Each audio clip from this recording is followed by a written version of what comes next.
Hello everyone, thank you for joining me again. Today I picked up a old Minitrix H-12-44, Fairbanks and Morse H-12-44. I've been looking for one of these for about a year. Had trouble finding the right one that was in decent condition, had the front bell and the horn intact and everything.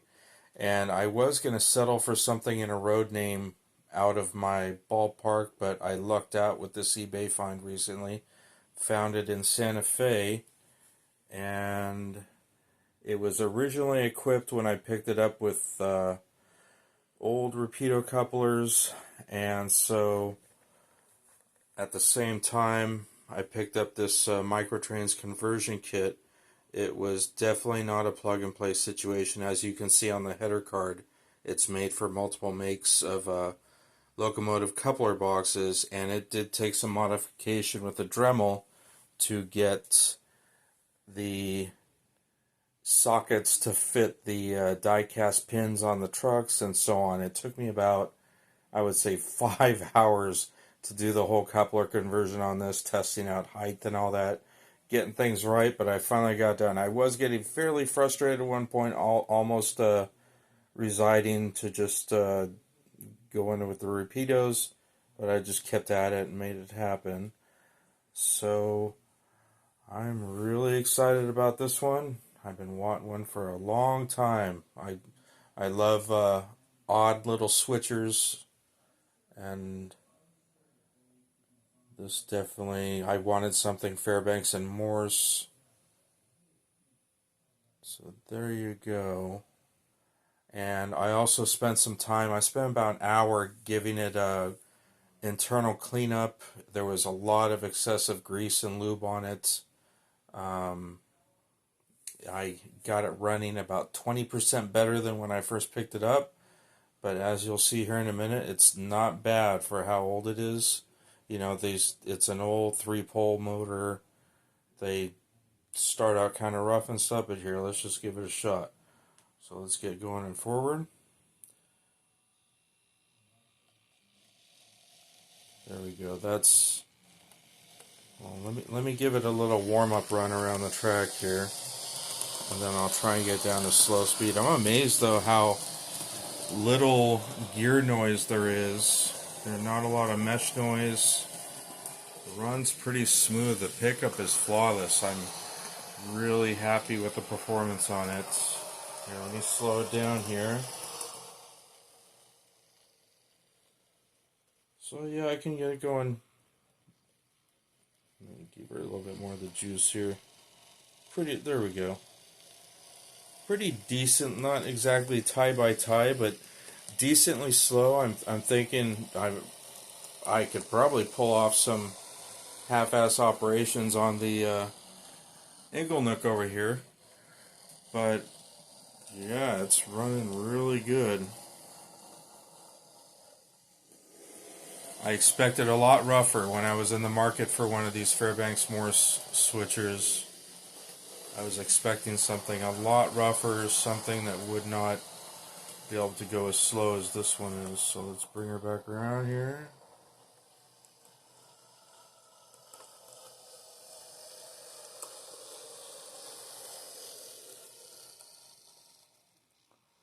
We'll go in reverse.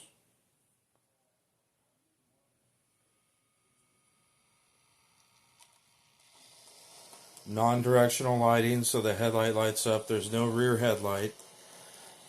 So the front headlight runs no matter you're going forwards or backwards.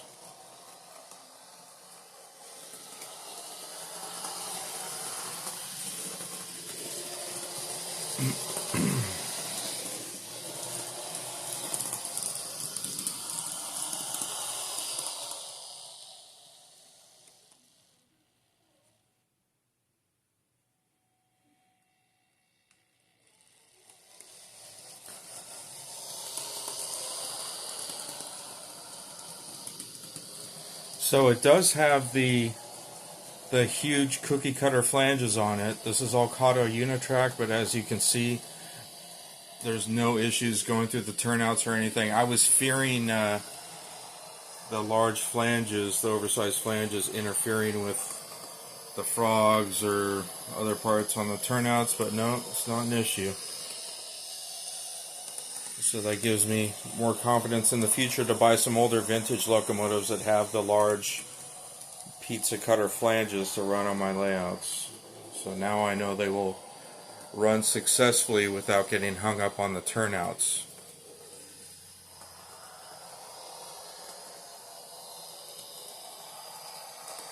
So yeah, she's looking good. Running as smooth as one of these things can run. Show you the top speed here.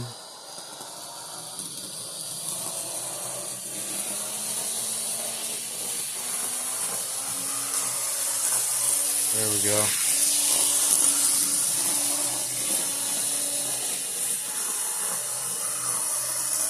That's full speed.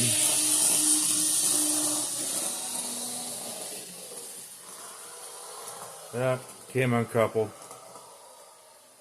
Every once in a while I come uncoupled. I might have to make one more adjustment on this rear coupler here. I mean, it kind of sucks. It's not the usual, I don't know, the geometry of the knuckle itself is a bit different, kind of skinnier than a normal microtrans. I don't know.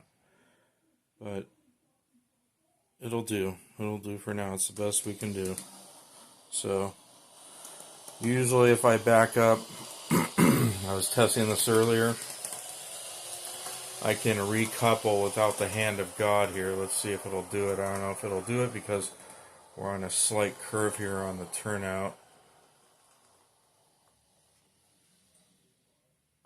Go forward. Nope. Let's back it up to a straight. Push these to a straight here. Then we'll give it another shot.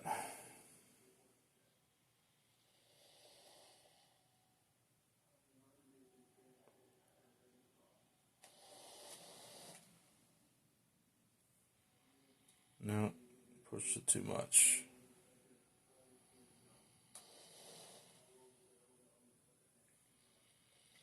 There we go. We got him. Okay.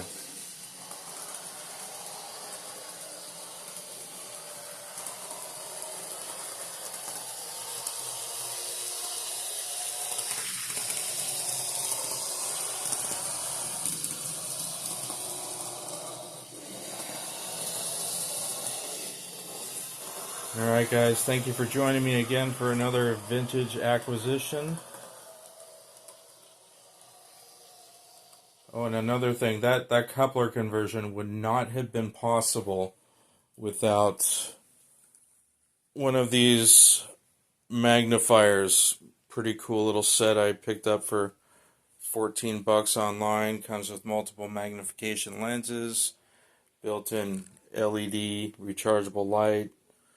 So yeah, I would not have been able to pull off that coupler situation without those. Even my readers were not good enough. And